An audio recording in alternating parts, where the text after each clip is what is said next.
안녕하세요. 말씀 베이커리 363번째 시간 기도하심으로 시작하겠습니다.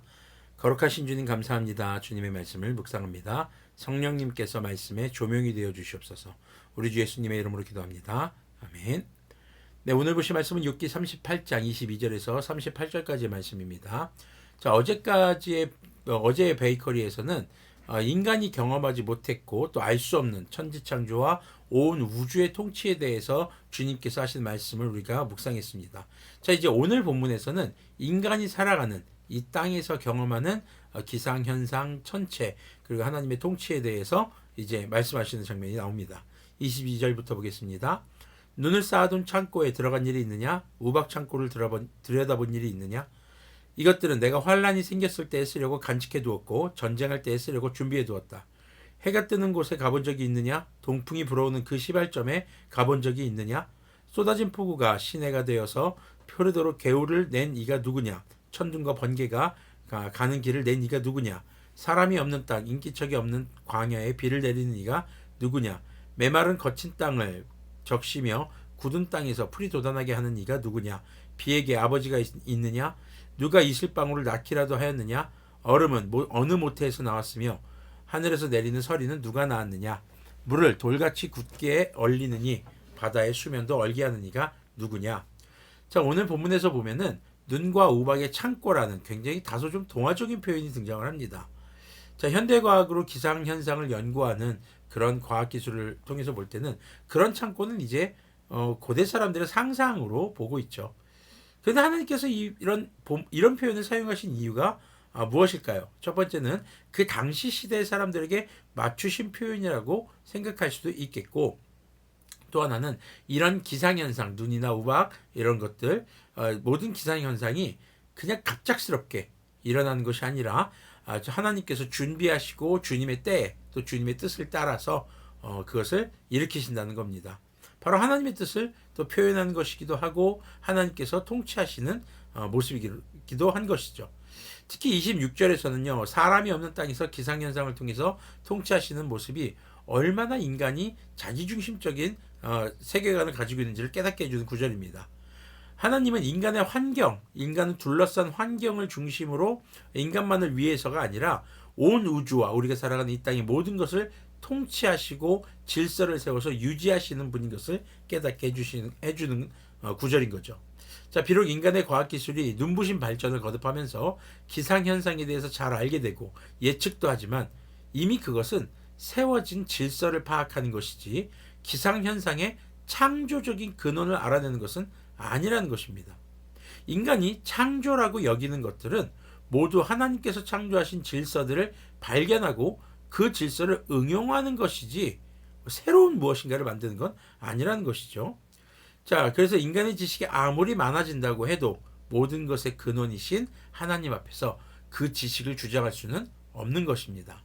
31절부터 계속 보면요.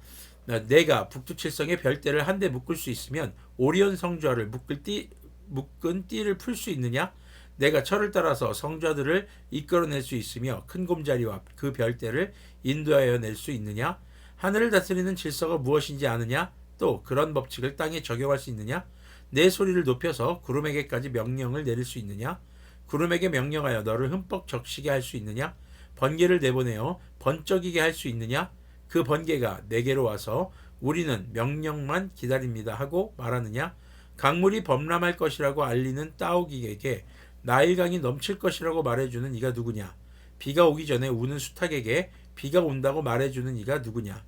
누가 구름을 셀 만큼 지혜로우냐? 누가 하늘의 물주머니를 기울여서 비를 내리고 누가 지혜로워서 티끌을 진흙덩이로 만들고 그 진흙덩이들을 서로 달라붙게 할 수 있느냐? 내가 사자의 먹이를 계속하여 될 수 있느냐? 굶주린 사자 새끼들의 식욕을 채워줄 수 있느냐? 그것들은 언제나 굴 속에 웅크리고 있거나 드러나지 않는 곳에 숨어 있다가 덮친다. 까마귀 떼가 먹이가 없어서 헤맬 때에 그 새끼들이 나에게 먹이를 달라고 조를 때에 그 까마귀 떼에게 먹이를 마련하여 주는 이가 누구냐? 자, 고대 사회에서부터 별을 연구하고 또 그 연구 결과를 토대로 여러 절기를 알아내서 실생활에 활용하는 지식이 발달해 왔었죠.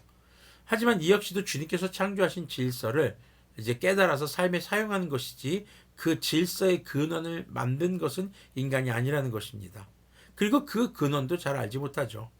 진흙이 서로 엉기는 것을 활용해서 인간은 도구를 만들었지만 그 진흙이 엉기는 성질을 창조하신 분이 하나님 자신인 것을 주님께서는 강조하시는 것입니다. 그리고 사자와 까마귀들의 굶주린 배를 채워주시는 하나님인 것을 말씀하시면서 단순히 인간만을 위해 모든 질서를 통치하시는 것이 아니라 모든 자연 만물에 주님께서는 주님의 섭리가 작용하고 있고 그들도 보존하시고 지키신다는 것을 강조하고 있는 것이죠. 우리가 자연보호라는 말과 환경보호라는 말을 쓰기도 합니다. 자, 언뜻 보면 같은 의미 같아요. 그런데 본질적으로 다른 의미가 있습니다. 환경보호는 인간 중심, 바로 인간을 중심으로 둘러싼 그 환경을 보호한다는 말이고요. 그리고 이제 자연보호는 말 그대로 자연 그 자체를 보호하는 것이죠. 인간 중심이냐 아니냐, 바로 이런 세계관이 담겨 있는 것입니다. 자연보호라는 것은 자연의 일부로 인간을 보는 것이죠. 하지만 환경보호는 인간이 모든 것에 가장 우월하다고 보는 그런 견해가 되는 것입니다. 우리 신앙도 어쩌면 이런 이기적 가치관이 반영되어 있지는 않은지 좀 돌아볼 필요가 있는 것입니다. 이런 하나님의 말씀은 자신의 출생을 비관하는 그런 요백이 하시는 꾸중처럼 들리기도 합니다. 하나님의 놀라운 창조와 통치의 섭리로 이 땅에 태어나서 지금까지 성장해온 우리들에게 때로는 자신이 원치 않는 일이 생겼다고 비관하고 자신의 처지를 한탄하는 것이 얼마나 어리석은지를 깨닫게 해주는 것이죠. 힘이 들 때 주님께 힘들다고 도와달라고 간청할 수 있습니다. 하지만 힘들다고 하나님께서 주신 생명과 삶을 비관하며 한탄하는 그런 어리석은 생각과 행동을 해서는 안 될 것입니다. 또 이와는 반대로 자신이 원하는 대로 삶이 풀리고 다른 사람보다 더 많은 것을 소유하고 누리고 있을 때에도 자신이 주님께로부터 남들과 다른 좀 특별한 사랑을 받는 그런 특별한 존재로 착각해서는 안 될 것입니다. 누구나 사람들은 특별합니다. 하나님께서 한 사람 한 사람 사랑합니다. 그런데 누구보다 내가 더 특별하게 하나님의 사랑을 받고 있다거나 누구보다 더 내가 탁월한 인생이야 라는 착각을 해서는 안 된다는 것이죠. 주님께서 누군가에게 다른 사람보다 더 많은 것을 주셨다면 그를 특별히 더 사랑해서가 아니라 그 풍요를 통해서 주변을 살피고 삶의 어려움을 겪는 이들에게 주님의 통치의 통로가 되어서 주님의 공급, 주님의 사랑을 전하는 사명이 있을 수도 있다는 것을 우리는 깨달아야 할 것입니다. 우리의 믿음이 자기중심적인 신앙이 아니라 주님의 뜻이 중심이 되는 그런 신앙이 되기를 기도하겠습니다. 거룩하신 하나님 감사합니다. 우리가 살아가는 정말 이 삶의 모든 터전에 질서들을 창조하신 분이 주님이신 것을 깨닫습니다. 주님, 우리가 이기적 신앙의 자세를 갖지 않도록 도와주시옵소서. 어려울 때에 자신의 생명을 한탄하고 자신의 생명을 저주하는 일 없도록 해주시고, 또 우리가 풍요롭다고 해서 다른 사람보다 내가 더 우월하다라는 그런 생각이 사로잡히지 않도록 또한 긍휼을 베풀어 주시옵소서. 모든 상황 속에서 주님의 뜻이 우선이 되는 그런 믿음의 자세가 우리에게 있기를 소망합니다. 우리 주 예수님의 이름으로 기도합니다. 아멘. 네, 오늘도 하나님께서 여러분에게 주신 그 삶의 환경에서 감사하며 살아가는 우리가 되기를 소망합니다. 우리가 남보다 더 못하거나 남보다 더 우월하다는 것은 절대 금물입니다. 주님께서 주신 것을 지혜롭게 누릴 줄 아는 그런 우리가 되었으면 좋겠습니다.